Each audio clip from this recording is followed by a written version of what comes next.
বরিশালের আগৈলঝাড়া উপজেলায় চুরি ও মাদক মামলার এক আসামিকে গ্রেপ্তার ও মৃত্যুর গুজবকে কেন্দ্র করে থানায় হামলা, ভাঙচুর ও সংঘর্ষের ঘটনা ঘটেছে।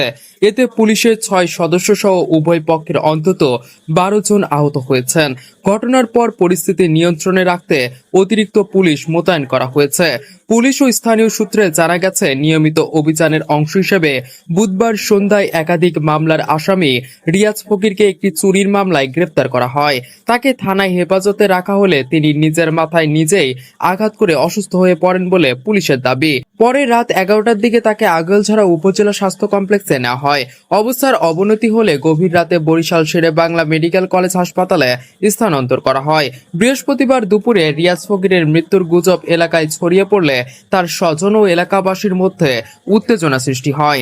বিকেলে শতাধিক মানুষ মিছিল নিয়ে আগৈলঝাড়া থানায় গিয়ে হামলা চালায়। এ সময় ডিউটি অফিসার এএসআই আব্দুল হালিমকে মারধর করা হয়। পরে পুলিশ পরিস্থিতি নিয়ন্ত্রণে লাঠিচার্জ করলে উভয় পক্ষের মধ্যে সংঘর্ষ বাধে। এ ঘটনায় গুরুতর আহত ডিউটি অফিসার এএসআই আব্দুল হালিমকে বরিশাল শেরেবাংলা মেডিকেল কলেজ হাসপাতালে ভর্তি করা হয়েছে। এছাড়া কনস্টেবল লিমন মিয়া, ফরহাদ হোসেন, মনির হোসেন, আলামিন হোসেন ও মেহেদি হাসান আহত হন। অন্যদিকে সংঘর্ষে রিয়াজের মা নাসরিন বেগম, বোন শারমিন আক্তার, মমতাজ বেগম সহ আরো অন্তত 6 জন আহত হয়েছেন। তাদের মধ্যে কয়েকজন উপজেলা স্বাস্থ্য কমপ্লেক্সে ভর্তি রয়েছেন এবং অন্যরা বিভিন্ন স্থানে চিকিৎসা নিচ্ছেন বলে স্থানীয়রা জানিয়েছে। রিয়াজ ফকিরের মা নাসরিন বেগম এবং বাবা সিদ্দিক ফকির অভিযোগ করেন, তাদের ছেলেকে বিনা অপরাধে আটক করে পুলিশ মারধর করেছে।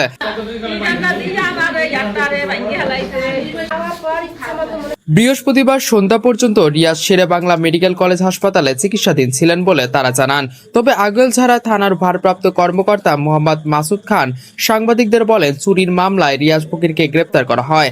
হাজতে থাকাকালে সে নিজেই মাথায় আঘাত করে অসুস্থ হয়ে পড়ে। পরে তাকে হাসপাতালে পাঠানো হয়।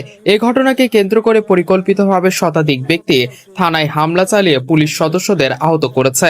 হামলাকারীদের বিরুদ্ধে আইনগত ব্যবস্থা নেওয়া হচ্ছে।